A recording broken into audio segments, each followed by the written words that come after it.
Okay, old Smith and Wesson revolver, and you want to clean up this crane and all these parts, the ejector, extractor, and this rod. And maybe it's so dirty and it's been left that way for so long that it's carboned up and hardened in there, and you're not able to just work oil in here and clean it out. So what I'll do is I'll lay the gun down firmly on a mat, and then I've got a special screwdriver that's been fitted for this front screw, but you can purchase those. I'm going to put it in there, make sure it's not sliding one way or another, because if it is and not seated perfectly into that screw, you can damage the bluing on the frame or booger up the slot in the screw. So I'm going to get it perfectly in there centered. Then I'm going to hold it in place down at the base like that. I'm going to put a little downward pressure on it, and when I feel that it's just right and I've got perfect control over it, I'm just going to give it a little snap, and hopefully it's not any more difficult than that. And then as soon as I can, I'm just going to use my fingers to go the rest of the way. Now when I open up the cylinder, it should come right out, but yours may be a little bit sticky. That's okay, but get that out. And then you've got your cylinder and crane all out, your ejector rod and your extractor on that end, okay? And it may be really sticky and grindy at first.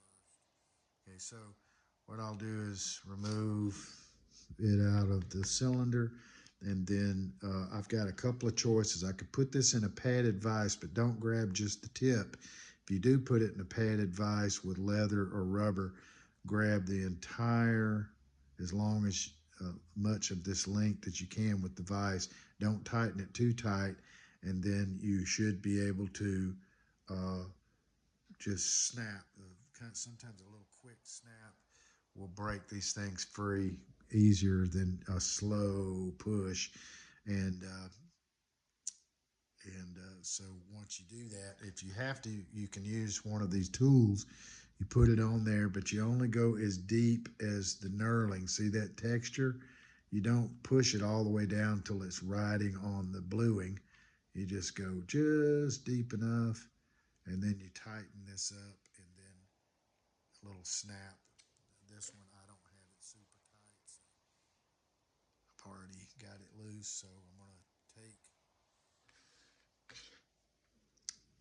counterclockwise, take out the extractor rod, and you'll see it's got only a few simple parts. It's got this rod. It almost looks like an ink pen filler.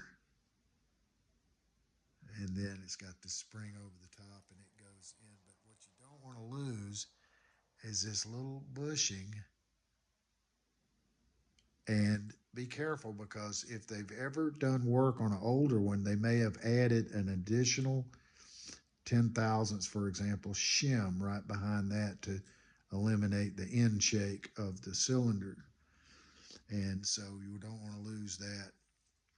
So, and then if you want to remove the extractor, sometimes you can push on it from this other end if it's stuck, but it'll come out. You'll notice that there are two little pins. Make sure they're not damaged or bent right here. Okay, two little pins, and they fit in the back of, in those two little holes. There's also a little ridge here. You can see the ridge, a key. Where is it? Okay, right there. See that little slot at the top? Long ways. It fits on this little key in there. So once this is all cleaned up and just a very light coat of lube, then put it back together. You don't want lube running out of the gun or getting on the stocks back here, which that'll happen. Sometimes rifles are real bad about that. People laying rifle stocks that way. So just simply put it back together. Lube that. You can use a power drill, like a electric drill, and you can, and a bronze brush to clean these areas out, and that is a really good trick. So first thing is, I'll look for that little key there, and then line up this slot, and where is it? Okay, and then put that back in there and hold it all the way. Put this back together, and you see the spring is resting on that little bushing, and then go in, and it'll come in contact. Now, here's where you're be careful is turn this in reverse, and you'll hear it click, click, click. As soon as you hear the click, then start tightening. That'll avoid cross threading. If you start to feel it trying to cross thread into the ejector side, stop and take it all apart and fix that. But then once you have this tight, you could reassemble it. What I would do is put it in a vise, or put this on and just slightly tighten the rod, because if this comes loose while you're shooting it, you know, hand tight will come loose eventually. You just want that extra little touch of torque to keep it from bringing your gun down while you're shooting it, or the cylinder won't open.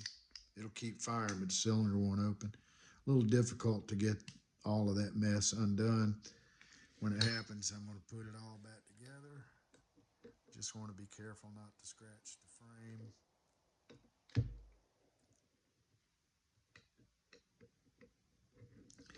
But I'm blind here, not enough light. Kitchen table, and then close it. And then put the screw back in. The same thing that I did before. I'm going to hand tighten it a little ways. It'll take out any slop or play. And I'm going to carefully center this into the slot and get all the way flat in there. Brace the bottom, and then gently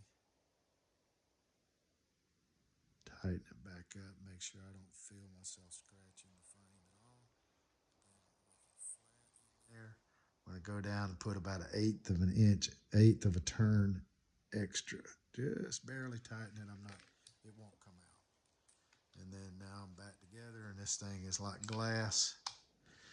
And if I cleaned the cylinders while it was apart, I'd be real happy about that.